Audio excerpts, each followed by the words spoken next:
Hello again, Governor of Ohio, Mr. Mike Dewine. To reintroduce myself to you and all new viewers of this channel, my name is David Roush. I am a friend of an innocent man who is on death row in your state, Mr. Keith LaMar. Today is March 3rd, 2026. In 45 weeks, the state of Ohio plans to execute Keith for crimes he did not commit. I am going to send an open letter to you every week until January 13th, 2027, urging you to grant Keith full pardon and set him free. I will also read these letters to you on weekly episodes of this YouTube channel in the hope that the American public knows about Keith and joins the cause for his liberation. I encourage people of conscience in America and throughout the world to join in Keith's cause and urge you to do the right thing. Set Keith LaMar free.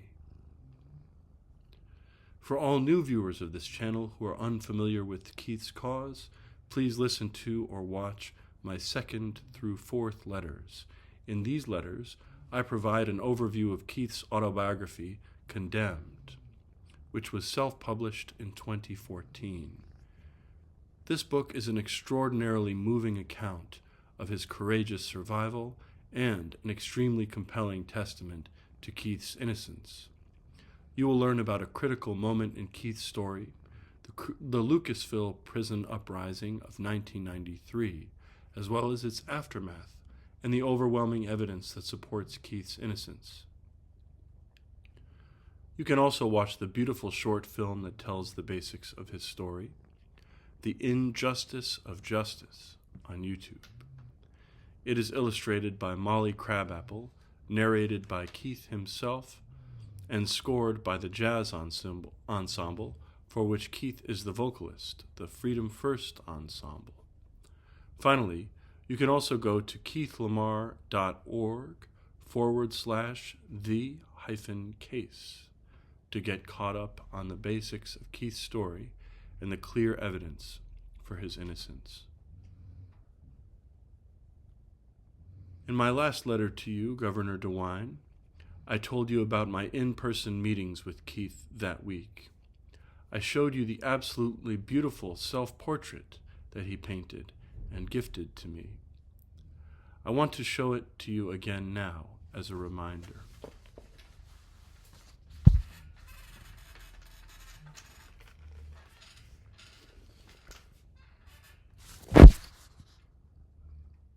It is both technically impressive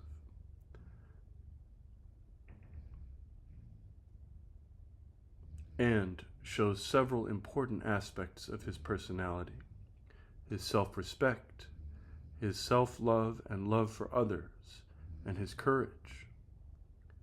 The piece is also a testament to his resolve to be free. As I am sure you have experienced, we are all our own worst critics. In most, if not all, aspects of our lives, no matter what we look like, most people have some criticisms of our appearance. We struggle to look at ourselves in our reflection or in a picture for just a moment, let alone for the many hours it requires for somebody to do a high-quality portrait like this one. However, Keith persisted in his work on this painting, despite his dysmorphia, and created this marvelous image. This persistence exemplifies his steely will to life and his knowledge of his own basic dignity. The painting should humanize him in your heart. It should remind you that death row inmates are people, after all, not abstractions that can be easily stripped of their dignity, autonomy, or human rights.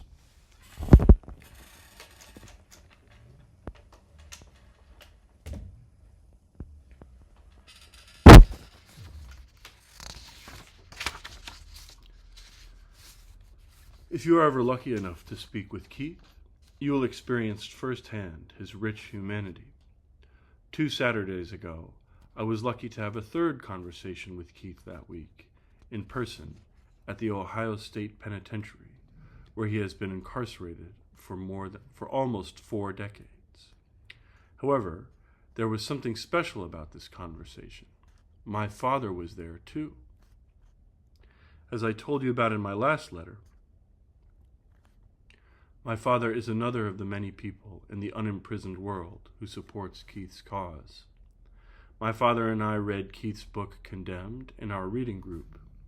He was deeply moved by Keith's humanity and convinced, too, of Keith's innocence by his account of his mistrial and the disrespect he has been subjected to by the prison system throughout his imprisonment. Before I introduced the two of them, I must admit that I was a little unsure of how the conversation would go. Whenever we introduce people to each other, whoever they are, there is always some amount of suspense. Even if you feel they will connect, there is never any guarantee that they will. There can be a simple lack of the interpersonal spark you anticipated. People sometimes just don't get each other. It's nobody's fault, but it can be disappointing. My worry was even greater in this circumstance, wherein I was introducing a man who had grown up poor in Cleveland, Ohio, to a man who had grown up very privileged in a suburb of Akron, Ohio. That's a strange coincidence in itself, isn't it? Additionally, my father is an 80-year-old white man, and Keith is a 56-year-old black man. These are not superficialities. Our demographics, histories, and other unique aspects of our personalities can and often do alienate us from each other. However, I was truly, joyously surprised by how well they connected with one another. All three of us are readers, and so we talked extensively about our favorite books. We discussed Viktor Frankl's Man's Search for Meaning extensively. This work has particular importance for Keith, as he has spent the last 3.5 decades in solitary confinement. Viktor Frankl was a Holocaust survivor, and so his book has been a primary source of wisdom and determination for Keith, as he has undergone his suffering as a prisoner. My dad and Keith connected with one another on the works of Shakespeare, primarily As You Like It, Hamlet, and Macbeth. Keith told us about the stylistic ingenuity of Richard Wright and how important his works are to the high school students he teaches over Zoom conversations from solitary confinement. My father spoke about a book he has read recently that discusses the possibility of reincarnation. I am forgetting the name of the book, but the basic premise is that our lives, as we experience them now, are only one of many. When we die, we are reincarnated in some way that gives us a chance to learn a moral or practical lesson for our soul generally over its many reincarnations. This is consistent with various religious or spiritual traditions throughout the world, such as Buddhism, Jainism, Hinduism, and others. This topic segued into a philosophical conversation about death and dying. Keith has a particularly important perspective on this subject, as every moment of his life is, to some extent, a direct contemplation of his mortality. He has developed a serenity about this matter that is soberingly brave. He intends to find a way to be free of the cruel carceral system and live out the rest of his life as a free man. However, he places the utmost importance on the attitude he takes toward his circumstances and fate, whatever they will be. It was crucial for my father and I to hear this idea, as the two of us do not spend 23 hours a day in a 60-square-foot cell. My father and I can, for the most part, choose what we want to do with every day of our lives. We can go to the grocery store, enjoy cultural events, take showers, spend time with our loved ones in person, and the rest of what is afforded to people who are not imprisoned. We have warm, soft beds. We can make and use money as we like. We can vote in elections, and so on. To some extent, we take all of these affordances for granted. We have not contemplated our own mortalities as deeply as Keith has contemplated his own mortality. This was another instance of a theme I have observed in my experiences and conversations with Keith. I have noticed repeatedly that he has an aspect of a folkloric hero from any great story of survival, be it fictional or not. When I speak with him, I feel as though I am speaking with Odysseus, Frederick Douglass, Viktor Frankl himself, or others who have survived the worst torments and greatest injustices. I could sense that my father saw him the same way during our meeting, and he confirmed it later in the drive to the airport after our meeting. He was comforted by Keith's graciousness, compassion, and sense of humor. We laughed heartily at each other's jokes and funny stories. We listened deeply and compassionately to each other's struggles. We passed the talking stick easily and in a balanced, natural way. Each of us got a chance to speak and to listen to one another. All three of our hearts were lifted. But there was a palpable sense that while all three of us were equals in our basic dignity, Keith was the leader of the group, so to speak. He was our Odysseus in the journey of life, modeling the courageous, compassionate, and focused attitude one needs to survive the tremendous throes of life. When my father took the talking stick for one portion of our conversation, he discussed something I will refer to as ironic fortune. He described a pattern in his life wherein something terrible has happened to him, only for it to transform into an opportunity for him to grow in his wisdom, serenity, and compassion. In the long run, he would learn to have some gratitude for these misfortunes, as they would ultimately help him.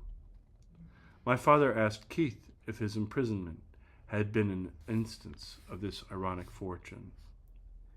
Keith replied that while he recognizes his near 4 decades of imprisonment and life on death row as a grave injustice, he has been able to educate himself.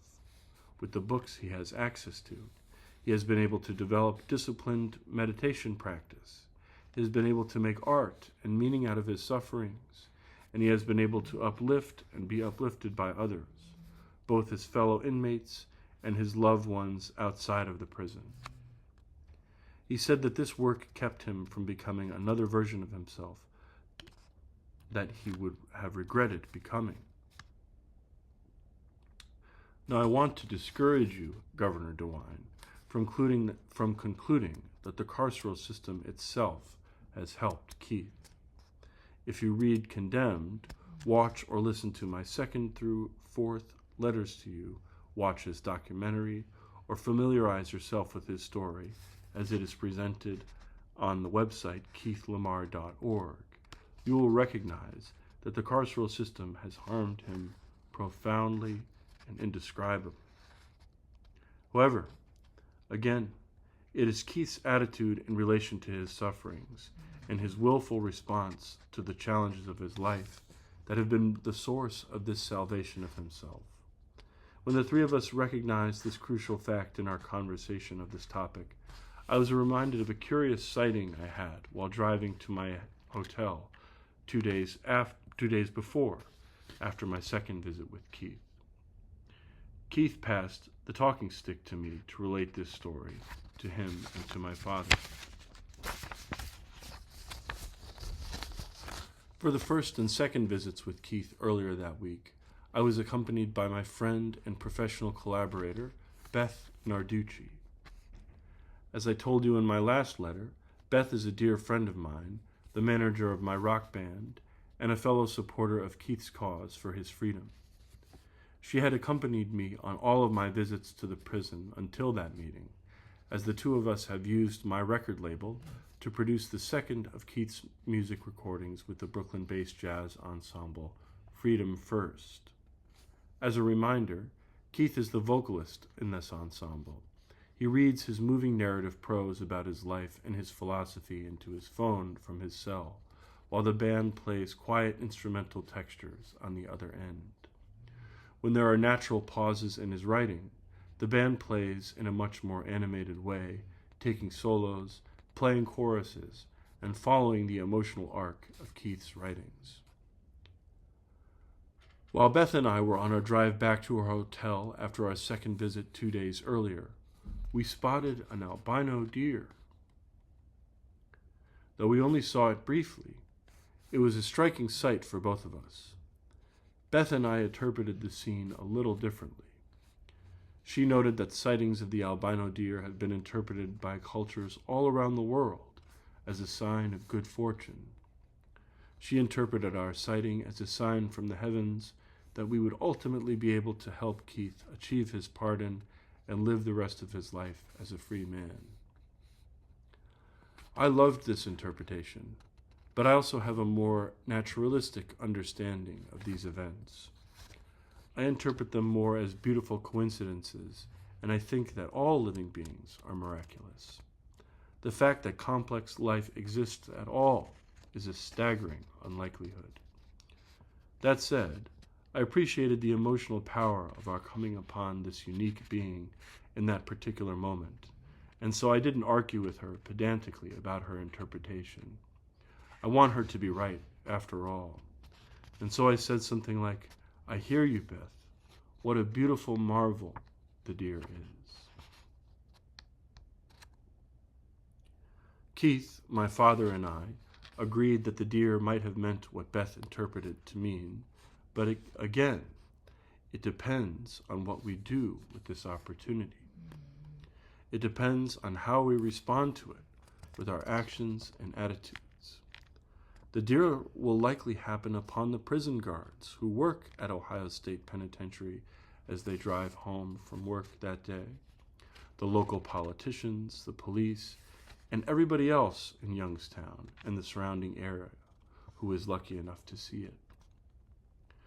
Perhaps it will even grace the presence of Prosecutor Seth Teager, one of the 3 attorneys who carried out the mistrial against Keith and secured his death row conviction.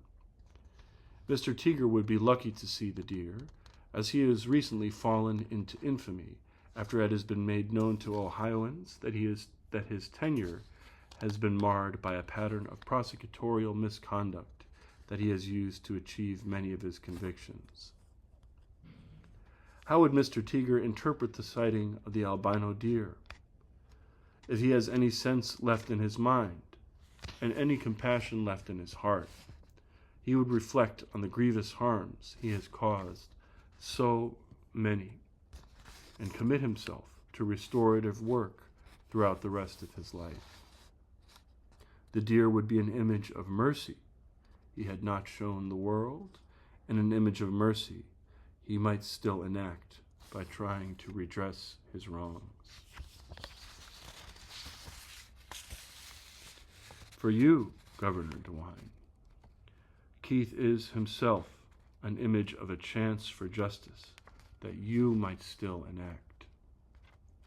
How will you interpret his presence in the world, his rigorous testament to his innocence, his caring and devoted work as a writer and a teacher over Zoom calls to college and high school students?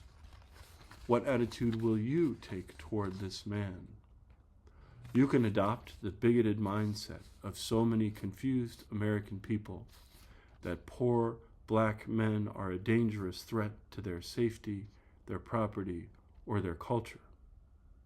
You can help carry out the disgrace of injustice that has harmed him for the past 37 years. But you can also interpret his presence in the world as a chance to free yourself and the world of some of this cruelty and delusion by using your executive power to do the right thing. Grant him a full pardon. If the classic line in As You Like It is true, if all the world's a stage and all its people merely players, what role will you play in Keith's story? The story is not over. We are heading to a critical moment in the plot. You play a critical role. Let us recall, too, the image of Keith creating the beautiful self-portrait I showed you earlier. If you were to take on this exercise yourself, how do you imagine you would feel during this process? Would you feel various insecurities about yourself, be they physical, existential, moral, professional, or other kinds of insecurities? Do you think you would reflect on the moral injustices of the American carceral system and how you might contribute to them, especially if you end up complicit in the moral crime of the state of Ohio, killing innocent people like Keith? It is very important that you ask these kinds of questions of yourself. If you refuse to grant Keith a full pardon, you will bear significant responsibility for his cruel fate. You will either curse him to an unjust death sentence of life imprisonment, or, worse still, a state-sponsored murder by intravenous chemicals or the electric chair. It is time to look at yourself with the kind of focus and thorough inquiry that Keith has looked at his own soul.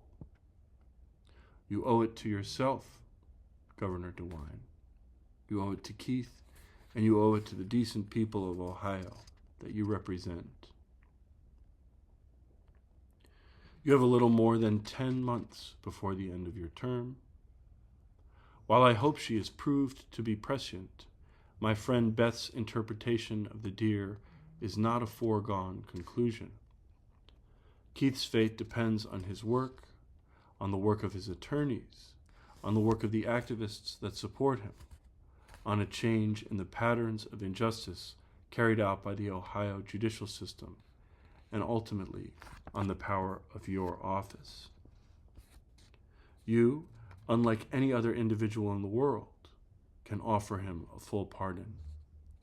You can nullify his guilt in the public record and set him free to live the rest of his life the way you, my father, and I live it, with the ability to find joy, work, and peace as we choose, while we avoid harming innocent people.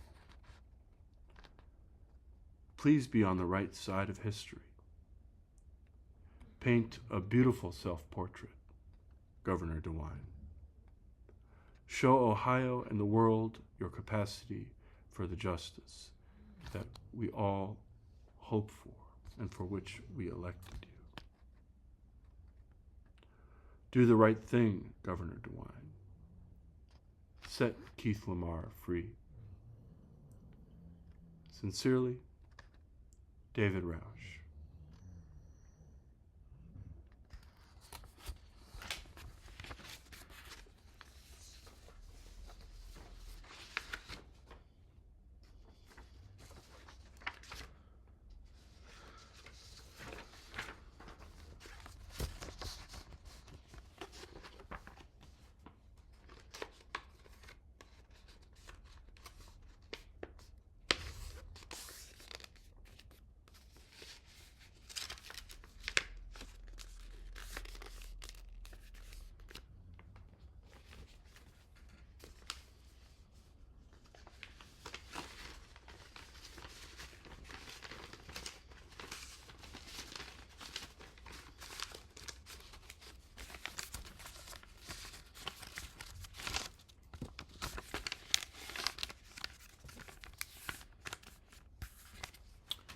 Do the right thing, Governor.